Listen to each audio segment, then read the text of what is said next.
So hello everyone, once again welcome to my YouTube channel.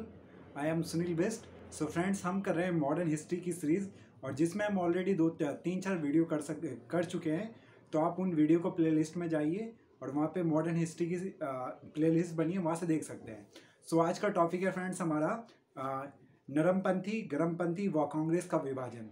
Modern India में बहुत ही बेहतरीन topic है ये, ठीक है। मॉडरेट, एक्सट्रीमिस्ट और the division of the partition of Congress, किस प्रकार से जो मॉडरेट थे और जो एक्सट्रीमिस्ट थे उनमें 1907 में सूरत में विभाजन हो गया था, ठीक है, सूरत कांग्रेस के टाइम पे। तो इन चीज़ों को आज की वीडियो हम क्लियर करने की कोशिश करेंगे। आई होप आपको ये वीडियो पसंद आएगी। इस वीडियो को स्टूडेंट के साथ लाइक करें, शेयर करें और अपनी प्रतिक्रिया फीडबैक ज़रूर दें। सो स्टार्ट करते हैं। मैंने आपको पहले ही बताया था कि जो हमारा इंडियन नेशनल मूवमेंट है वो 1885 से लेके और 1948 तक है और इसमें डिफरेंट एरा है। 1905 तक 1885 लेके वो वाला पीरियड था मॉडरेट का, नरमपंथियों का। मॉडरेट कौन से स्वतंत्रता सेनानी थे हमारे जो नरमपंथी थे? वो थे जिन लोगों का अपना स्टाइल था कि हम लोग अंग्रेजों से अधिकार किस प्रकार से लेंगे, कॉरस्पॉन्डेंस करके, ठीक है। उनसे लेटर लिखे, प्रतिक्रिया, उनको लेटर लिखेंगे कि हमको अपने अधिकार चाहिए, ठीक है। हम उनको प्रेयर करेंगे, हाथ जोड़कर उनसे रिक्वेस्ट करेंगे और हमें पूर्ण स्वतंत्रता नहीं चाहिए, बल्कि हमें शासन में, एडमिनिस्ट्रेशन में हमें भी क्या चाहिए, एक जगह चाहिए। तो इनमें कौन कौन से लीडर थे? दादा भाई नौरोजी, गोपाल कृष्ण गोखले, ठीक है, और रविंद्रनाथ टैगोर, तो मोतीलाल नेहरू, ये सारे के सारे मेंबर किसके थे? ये नरमपंथी थे, मॉडरेट फ्रीडम फाइटर थे। लेकिन जो एक्सट्रीमिस्ट थे उनमें तीन बहुत ही मेन थे: लाला लाजपत राय, बाल गंगाधर तिलक जिनका दूसरा नाम है लोकमान्य तिलक, और विपिन चंद्र पॉल जो कि कहाँ से थे? वेस्ट बंगाल से। इसके अलावा और भी बाद में भगत सिंह आए। ये बहुत सारे जो लीडर थे ये एक्सट्रीमिस्ट थे। इनका ये उदारवादी नहीं थे, ये बिल्कुल उग्रवादी थे। इनका जो स्टाइल था स्वतंत्रता के लिए और अंग्रेजों के खिलाफ, इनका मानना था कि हमें पूर्ण स्वतंत्रता चाहिए। वी नीड अ पूर्ण स्वराज, कंप्लीट स्वराज चाहिए हमें, ठीक है। और इन्होंने इसके लिए क्या करा? इन्होंने कहा हम इसके लिए वायलेंस करने को भी तैयार हैं, ठीक है। हमें उनके खिलाफ, अंग्रेजों के खिलाफ वायलेंस करना पड़ेगा। हम सत्याग्रह करेंगे, हम क्या करेंगे, हंगर स्ट्राइक करेंगे, और इसके खिलाफ हम क्या करेंगे, बायकॉट करेंगे, ठीक है। और फिर बाद में जो नेक्स्ट पीरियड था वो गांधी जी का टाइम पीरियड था, जो 1917 से लेके और 1948 तक, जबकि उनकी मृत्यु होती है उससे पहले तक का वो जो टाइम पीरियड कहा जाता है उसको कहते हैं गांधी पीरियड। तो आज हम करते हैं नरमपंथी, नरम दल और गरम दल में मुख्य अंतर क्या थे। तो 1907 में सूरत में आपको मैंने बताया था कि हर साल कांग्रेस का सेशन होता था, कांग्रेस की सालाना मीटिंग होती थी और उसमें मुख्य बड़े बड़े निर्णय लिए जाते थे।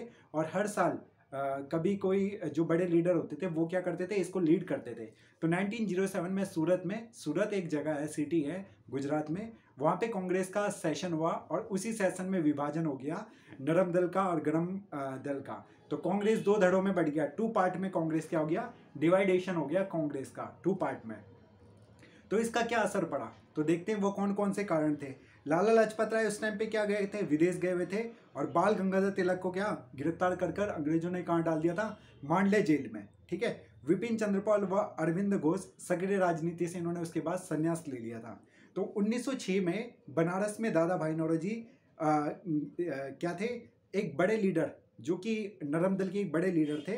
उनसे गरमपंथियों ने 4 मांगे रखी, ठीक है, 4 डिमांड रखी। जो कौन थे? गरमपंथी, जो एक्सट्रीमिस्ट थे, जो लाल बाल पाल की तिकड़ी थी। उन्होंने कहा एक तो हमें बहिष्कार चाहिए, ठीक है, बहिष्कार करना हमें अंग्रेजों का। दूसरा उन्होंने कहा स्वदेशी अपनाएंगे हम। तीसरी बात थी उनकी राष्ट्रीय शिक्षा नीति की, ठीक है, नेशनल एजुकेशन पॉलिसी की। And the fourth demand was Swaraj की, ठीक है। उन्होंने स्वराज मांगा। तो स्वराज वर्ड का मतलब होता है freedom. The mean of the word of Swaraj mean freedom. तो जिस भी नेता के राज्य में कांग्रेस का अधिवेशन होगा वहाँ वह अध्यक्ष नहीं बनेगा। एक डिमांड ये भी थी उसमें से। तो नरमपंथियों ने चारों मांगों को क्या कर दिया, उन्होंने रद्द कर दिया।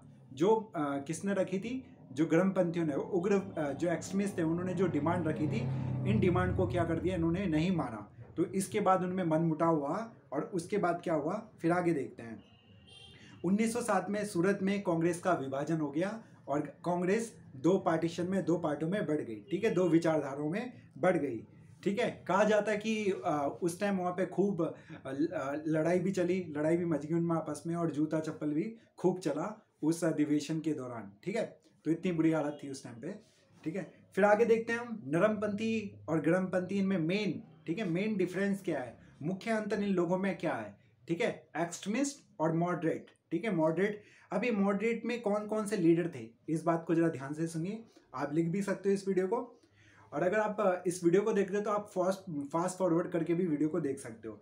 तो इनमें मुख्य नेता जो मॉडरेट लीडर थे वो थे गोपाल कृष्ण गोखले, ठीक है, दादा भाई नौरोजी, रास बिहारी बोस, ये बहुत बड़े बड़े नेता थे। इसके अलावा इसमें मोतीलाल नेहरू भी थे। ठीक है, इनकी दूसरी क्वालिटी क्या थी इन नेताओं की, कि ये उच्च धनाढ़ लोग थे। ठीक है, ये अमीर घरों से थे। ठीक है, इनका जो फैमिली बैकग्राउंड था वो रिच था, और जमींदार, चिकित्सक या पाश्चात्य विचारों, जो वेस्टर्न थिंकर होते हैं, उनका इनके ऊपर प्रभाव था। ये खुद यूरोप जाकर इन्होंने पढ़ाई करी थी, वहाँ से पढ़ के आए थे ये, क्योंकि इन लोगों के पास पैसे की कमी नहीं थी। दूसरी तरफ हम देखते हैं जो एक्सट्रीमिस्ट हैं, उसमें कौन से मेन लीडर हैं। उसमें सबसे पहले Lala Lajpat Rai, he was belong to Punjab. दूसरे थे Bal Gangadhar Tilak, Lokmanya Tilak, he belong to Maharashtra, जिनका नाम लोकमान्य तिलक भी था। और लोकमान्य तिलक जो एक ऐसे व्यक्ति थे जिन्होंने कहा था कि freedom is my birthhood right and I shall have it. स्वतंत्रता मेरा जन्मसिद्ध अधिकार है और मैं इसको लेके रहूँगा। अगले थे विपिन चंद्र पॉल। ठीक है, ये कहाँ से थे, महाराष्ट्र, ये थे पश्चिम बंगाल से, वेस्ट बंगाल से। और इसमें एक और व्यक्ति थे अरविंदो घोष। इसके अलावा और भी लीडर थे, लेकिन ये 3-4 मुख्य थे। और लाल बाल पाल की तो तिकड़ी हमेशा याद रखनी है। भारतीय इतिहास संस्कृति के मुख्य प्रेरणा स्रोत ये तीनों के तीनों या चारों के चारों लीडर रहे हैं। कौन से, लाल बाल पाल। ठीक है, हमारे भारतीय इतिहास में इन लोगों का एक अमूल्य योगदान रहा है। अगला पॉइंट हम देखते हैं, ब्रिटिश ताज के प्रति पूर्ण निष्ठा।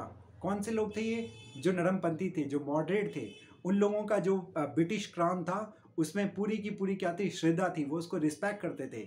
ब्रिटिश क्राउन बना रहे। ठीक है, उन्होंने कभी भी ऐसा बोला नहीं कि हमें पूरी फ्रीडम चाहिए, हमें अंग्रेजों को यहाँ से भगाना है, बल्कि वो शासन में अपने लिए क्या चाहते थे, जगह चाहते थे। ठीक है, अगली तरफ हम देखते हैं जो मॉडरेट, जो एक्सट्रीमिस्ट थे, उनका कहना था कि ब्रिटिश ताज, जो ब्रिटिश क्राउन है, वो भारत पर जबरदस्ती थोपा गया है। ठीक है, जबरदस्ती, अतः निष्ठा जैसी कोई चीज़ नहीं है, अतः निष्ठा जैसी कोई चीज़ नहीं है, हम इसका क्या करेंगे, विरोध करेंगे खुलकर। तो ये किनके विचार थे, ये विचार थे एक्सट्रीमिस्ट के। ठीक है, गरमपंथियों के।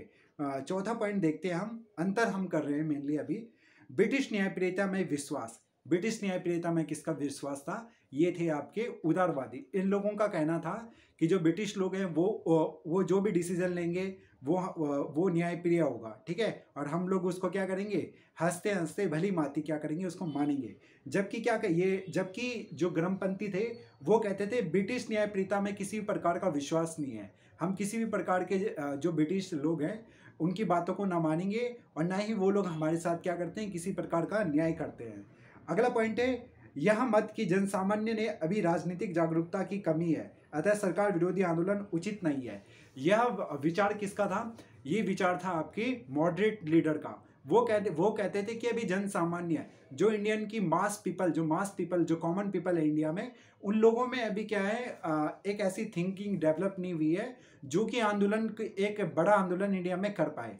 जबकि जो हमारे गरमपंथी लीडर थे लाल बाल पाल, उनका कहना था कि जन सामान्य की शक्ति और त्याग पर उनको पूरा भरोसा है। ठीक है, पूरे वो विश्वास करते थे लोगों पे, हमारे कॉमन पीपल के, किसानों पे, मजदूरों पे। ठीक है, अगला वाला पॉइंट है, इनका जो तरीका था, जो इनकी पॉलिसी थी, जो इनकी आइडियोलॉजी थी देश को आज़ाद कराने की, जो नरमपंथी थी, उसमें ये अहिंसा को, नॉन वायलेंस को ध्यान में रखते थे। संवैधानिक सुधार, ठीक है, कॉन्स्टिट्यूशनल रिफॉर्म की बात करते थे कि हम लोगों को संवैधानिक तरीके से हमको क्या मिले, धीरे धीरे करके राइट मिले। ठीक है, अगली बात है, सरकारी संस्थानों में अधिक से अधिक भारतीयों की भागीदारी। कौन कहते थे, ये जो मॉडरेट थे, नरमपंथी लीडर थे, ये कहते कि जो सरकारी संस्थान है हमें वहाँ पे क्या मिले, जॉब मिले, हम उनके असिस्टेंट हो, हम उनको किसको, ब्रिटिश गवर्नमेंट को असिस्ट कर पाए। सरकार से सीधे टकराव नहीं चाहते थे कुल मिला के। ठीक है, ये किसकी आइडियोलॉजी रही है, नरमपंथी, इसीलिए तो इनको नरमपंथी कहा गया है, मॉडरेट कहा गया है। ठीक है, मॉडरेट इसीलिए इनको कहा गया है क्योंकि इनके विचार ही कैसे हैं, इस तरह के हैं। जबकि जो उनको एक्सट्रीमिस्ट या उग्रवादी क्यों कहा गया है, क्योंकि वो स्वराज की सीधी मांगे करते हैं। वो किसकी बात करते हैं, सत्याग्रह करने की बात करते हैं, वो वायलेंस करने की बात करते हैं, ठीक है, नागरिक सिविल डिसोबीडियंस करने की बात करते हैं वो, ठीक है। सिविल डिसोबीडियंस का मतलब होता है कि जो सिविल के लिए, नागरिकों के लिए जो भी कानून बने होते हैं उनको ओबीडियंस करना, उनको नहीं मानना। इसको कहते हैं हिंदी में नागरिक अवज्ञा आंदोलन, ठीक है। इसके अलावा असहयोग की बात करते हैं वो, नॉन कॉपरेशन की। We will not do any kind of cooperate with British government, we will not do cooperate with British crown. तो ये असहयोग की बात करते हैं, चाहे वो स्कूलों में हो, चाहे वो कॉलेज में हो, चाहे वो आपकी किस में, वकालत की संस्थानों में हो, ठीक है, लॉज बॉडीज में। तो ये बहिष्कार की भी बात करते हैं, बाइकआउट करने की, कि जो फॉरेन क्लॉथ्स है, जो फॉरेन गुड्स है, उसका हम लोगों को क्या करना है, बाइकआउट करना है, ठीक है। जो फॉरेन आइडियोलॉजी, विचारधारा जो बाहर की है, तो उन लोगों का बाइकआउट करने की कौन बात करते हैं, ये करते हैं एक्सट्रीमिस्ट। तो इनकी विचारधारा बिल्कुल अलग थी। तो धीरे धीरे युवाओं पर इनका बढ़ता बहुत ही तगड़ा प्रभाव पड़ा, ठीक है, हमारे भारत के युवाओं पर। उस टाइम के 1905 से लेकर और 1917 तक का जो दौर था उसको हम कहते हैं आंदोलन का पीरियड भी। उस टाइम पे बहुत सारे आंदोलन चले और अंग्रेजों ने हमारे भारतीयों को कहाँ पे, बहुत सारे फ्रीडम फाइटर के लिए नए नए कानून लेके आए और उन्होंने उनको जेल में लाया, जेल में डालना शुरू कर दिया, ठीक है। उन्होंने इस तरह के कानून लाए कि प्रेस में अंग्रेज के खिलाफ, ठीक है, समाचार पत्रों में, न्यूज़पेपर में अंग्रेजों को खिलाफ नहीं लिखा जा सकता था। इस तरह के वो कानून लेके आए जिसमें हम लोग कॉमन इंडियन किसी भी प्रकार का अपने पास वेपन नहीं रख सकते थे। और इसी हम क्रम में देखते हैं, इसी क्रोनोलॉजी में हम देखते हैं रॉलेट एक्ट लेके आया गया। रॉलेट एक्ट 1917 के आसपास, 1918 में, और ये ब्रिटिश क्राउन द्वारा लाया गया था। और इसमें ये बात रखी गई थी कि नो दलील, नो अपील, नो वकील। ब्रिटिश गवर्नमेंट चाहे तो किसी भी भारतीय व्यक्ति को क्या कर सकती है, उसको पकड़कर जेल में डाल सकती है बिना किसी कारण के। क्योंकि ये क्रांतिकारियों का पीरियड था ना, उनको क्रांतिकारी हिंसाओं को रोकना था। क्योंकि ब्रिटिशर समझ रहे थे कि भारत में क्रांति का दौर है और ये हमारी जो ब्रिटिश गवर्नमेंट है इसको हिला सकती है। तो वो एक काला कानून लेके आ गए, इसको ब्लैक लॉ कहा गया था, काला कानून, जिसके बारे में हम नेक्स्ट वीडियो में बात करेंगे। तो आशा करता हूँ आप लोगों को ये वीडियो पसंद आएगा। मेरी वीडियो को लाइक करें, शेयर करें और डेफिनेटली अपना फीडबैक दें। Till then bye bye, take care, जय हिंद।